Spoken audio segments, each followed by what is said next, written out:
Hi friends, welcome to trendy Raga collections. நம்ம இப்போ பார்க்க போகிறது பிரெட் உப்மா. பிரெட் உப்மாவுக்கு ஒரு பேனில் கொஞ்சமாக ஆயில் ஊற்றிக்கலாம். அதில் கடுகு, உளுந்து பருப்பு, கடலைப்பருப்பு வேணுன்னா ஆட் பண்ணிக்கோங்க, இல்லாட்டி விட்டுருங்க. அதில் ஒரு ஆனியன் ஆட் பண்ணிக்கோங்க. ஆனியன் ஆட் பண்ணிவிட்டு கருவேப்பிலை ஆட் பண்ணிக்கோங்க. அதுக்கு தேவையான அளவு கொஞ்சமாக சால்ட்டு போட்டால் நல்லா வதங்கிடும். கொஞ்சமாக சால்ட் ஆட் பண்ணிக்கோங்க. இப்போ ஆனியனை வந்து நம்ம நல்லா வதக்கிக்கலாம். கண்ணாடி பதம் வர அளவுக்கு நம்ம நல்லா வதக்கிக்கலாம். நான் இப்போவும் மோஸ்ட்லி பிரெட் உப்மாலாம் சாப்பிட மாட்டேன். நான் சாப்பிட்டு ரொம்ப வருஷம் ஆயிடுச்சுன்னு நினைக்கிறேன். நான் பெருசாக பிரெட் உப்மாலாம் சாப்பிட மாட்டேன். இவங்க அதிசயமாக பிரெட் உப்மா வீட்டில் கேட்டாங்க. ஸோ அதனால் நான் பிரெட் உப்மா செய்கிறேன்.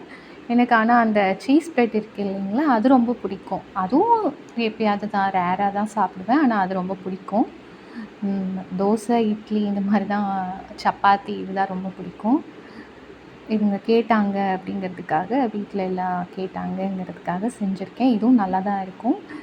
ஸோ இதில் பச்சை மிளகாய் ஆட் பண்ணிக்கலாம். வெங்காயம், தக்காளி ஆட் பண்ணியிருக்கோம். அதுக்கப்புறம் பச்சை மிளகாய், 1/4 ஸ்பூன் மஞ்சள் தூள், 1/2 ஸ்பூன் மிளகாய் தூள் ஆட் பண்ணிக்கலாம். நம்ம வந்து ப்ரெட்டை வந்து தவாவில் லைட்டாக வச்சு சூடு பண்ணிவிட்டு அதுக்கப்புறம் உப்புமா மாதிரி பிச்சு அதில் ஆட் பண்ணிக்கலாம் பேனில். நான் தோசைக்கல்ல போட்டு எடுத்தேன். அந்த வீடியோ மிஸ் ஆகிடுச்சு. ஸோ நீங்கள் தோசைக்கல்லை லைட்டாக வச்சு எடுத்திங்கன்னா கொஞ்சம் கிறிஸ்பியாக இருக்கும், இல்லாட்டி சுதன்னு போயிடும்.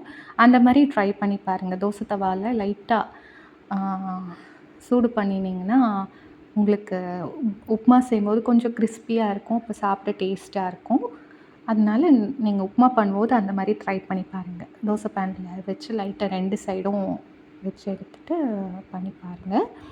இப்போது நம்ம இதில் போட்டு மிக்ஸ் பண்ணிக்கலாம். இப்போது நல்லா மிக்ஸ் பண்ணிக்கலாம். நல்லா மிக்ஸ் பண்ணி எடுத்துகிட்டு இனி அடுத்து சாப்பிட்லாம். நம்மளோட பிரெட் உப்புமா ரெடி ஆகிடுச்சு. இனி ஒரு பிளேட்டில் மாற்றிக்கலாம். எங்கள் வீட்டு என்ட்ரன்ஸில் இந்த மாதிரி மரம்லாம் நிறையா இருக்கும். கேரளாங்கிறனால ஃபுல்லாக மரம். இப்போ என்ட்ரன்ஸில் பார்த்திங்கன்னா இந்த மாதிரி பூச்சி இருந்தது. இது என்னன்னு தெரில, நத்தையா இல்லை என்னன்னு தெரில. உங்கள் யாருக்காவது தெரிஞ்சதுன்னா சொல்லுங்கள். கேரளா வந்ததுலேருந்து இது அப்பப்போ நான் பார்த்துட்ருக்கேன். இங்கே நிறைய மரம் சுற்றி, வீட்டை சுற்றி நிறைய மரம் இருக்கிறனால இந்த மாதிரி இது அடிக்கடி வருது. அது யாருக்காவது என்ன தெரிஞ்சால் கமெண்ட் பாக்ஸில் கமெண்ட் பண்ணுங்கள். தேங்க்ஸ் ஃபார் வாட்சிங். எப்பவும் போல் சப்போர்ட் கொடுத்து சப்ஸ்கிரைப் பண்ணுங்கள்.